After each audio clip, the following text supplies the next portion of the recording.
Welcome into this Thursday edition of the San Francisco 49ers Report. I'm Chase Sr. Thank you so much for being here with us. And we have some breaking news as John Lynch and the Niners have made another addition to this roster, bulking up their secondary by signing cornerback Rock Ya-Sin to a one-year deal. Field Yates breaking the news here on Thursday afternoon that the 49ers in agreement on that one-year contract with the former second-round pick out of Temple University. And this is a player who I've liked for a really long time. Long arms, which I think is important to have as a cornerback.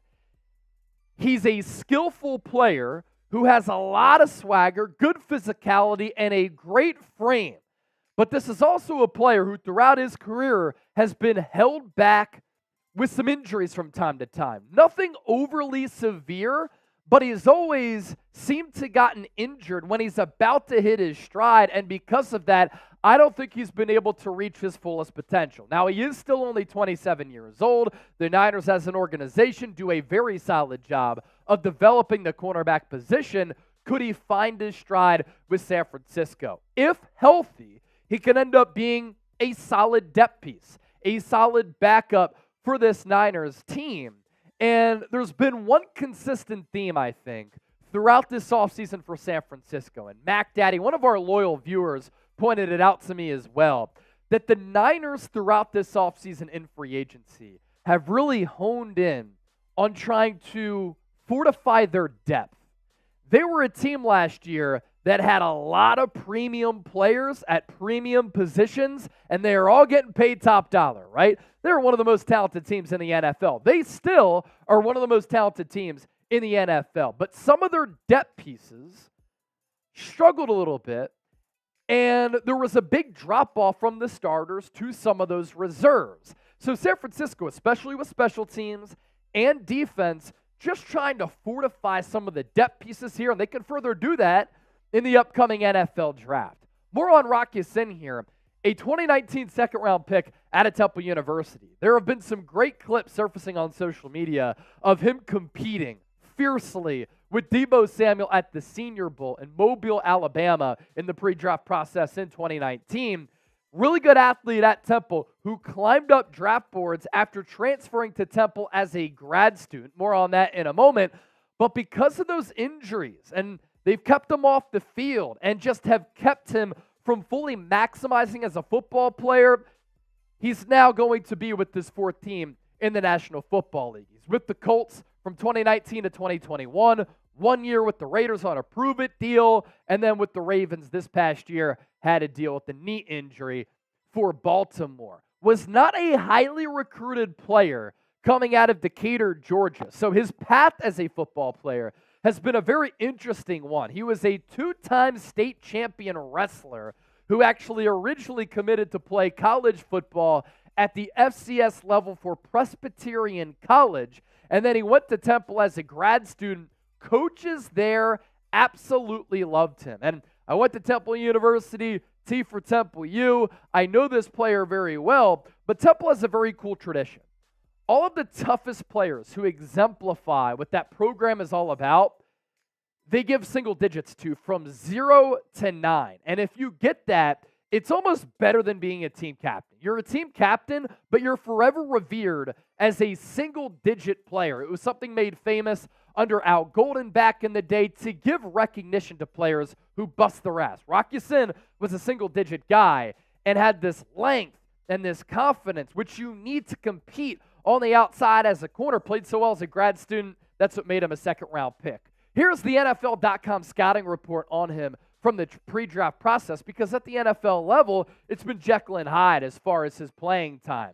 Body, beautiful cornerback with good size and potential, but just 1 year of FBS football experience. Ya-Sin needs technique work across the board, but the ability to handle the duties of the position are all in place and waiting to be unlocked. He has the strength, toughness, and feet to go from shadowing presence to a more disruptive one as a press man corner. His lack of technique allows for some pitch and catch moments in coverage, but he has multiple traits to become a future starter with more experience and more coaching. In his rookie year with the Colts, he was named to the all-rookie team by Pro Football Focus. And he played well during that rookie campaign. But that's when some of those nicks and knacks started to come. And some more pre-draft scouting on him. That long, carved-up physique. The coaches, as I said, really liked him at Temple University. An aggressive player who plays with a lot of energy and that swagger. But that technique work, he's been caught slipping at moments playing cornerback because of that. And these injuries have just derailed a once promising career. And of course, the NFL draft so often is sometimes about players with upside who haven't quite become finished products yet. And Rock Ya-Sin was looked at as that player who is ascending, hasn't been able to hit his stride. Look, this is why you subscribe to the channel, because when the Niners make a move, we discuss it and we talk about it fast. The breaking news happens, and we're here talking about it right here on this show in just a moment's notice, and hopefully we're doing our job being informative, very insightful, and we like to entertain you here on the show. We are 155 people away from 132,000 subscribers. Please help us get to that milestone. Today's 49ers Report is sponsored by Prize Picks, the best daily fantasy sports app in the game, and they make daily fantasy sports so easy. You can win big-time money and withdraw your money all within the app. Pick more, pick less, and get a $100 deposit match at prizepicks.com/CLNS. We do have some futures for our Prize Picks here today. Kirk Cousins signing that massive deal with the Atlanta Falcons. Let's go less than 4,099.5 passing yards. Christian McCaffrey, more than 5 receiving touchdowns. I think if he wants to extend his NFL career beyond just being a running back because of the physical nature at that position, maybe he starts to play a little bit more wide out, and the Niners, utilize him there. And then C.J. Stroud, more than 26.5 passing touchdowns. That's my favorite of this trifecta. So it's easy and exciting daily fantasy. You pick 2 or more players. You choose more or less on their projected stat lines, and you're guaranteed to win big-time money. Pick more, pick less with Prize Picks today. prizepicks.com/CLNS. Speaking of those injuries, games played by year for Rock Ya-Sin in 2019, played those 15 games. PFF All-Rookie Team, 13 starts. Year 2, plays in 13 games, 8 starts.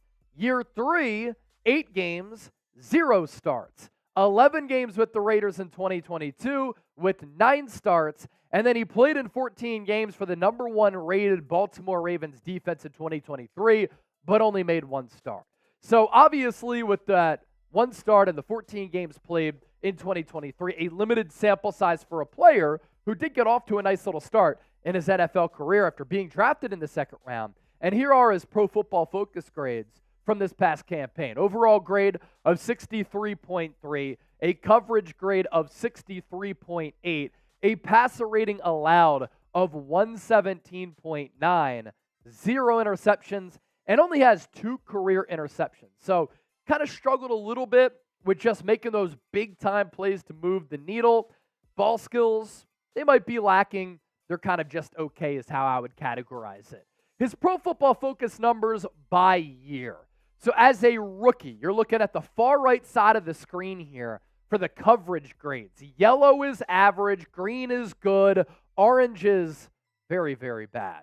So 62.2 was his coverage grade in 2019. Good tackling grade, though, really throughout his career in 3 of those 5 seasons. Not a bad pass rush grade, although he's not going to be asked to do that all that often. And then the overall defensive grade, if it's in the 60s, it's not horrendous. But the coverage grade is really what you want to look at because, after all, he is a cornerback. So in 2019, 62.2. In 2020, it drops all the way down to 48.2. So after impressing some people and turning some heads as a rook, sophomore campaign, the sophomore struggles were real. Then he bounces back, obviously doesn't play as many games as we just noted in 2021, but has that 72.4 coverage grade. Then he goes to the Las Vegas Raiders, 65.8, not bad. And then with the Baltimore Ravens, a 63.8. Not as green there, the numbers more in the yellow, and that's when it starts to get on the edges of being bad to very, very average to not good.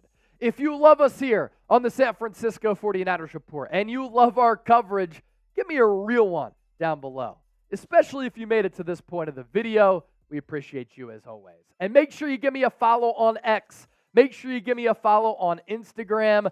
I'm closing in on 27,000 followers on Instagram, and on X, we're sitting pretty there with 12,300 at Chase_Senior on both platforms.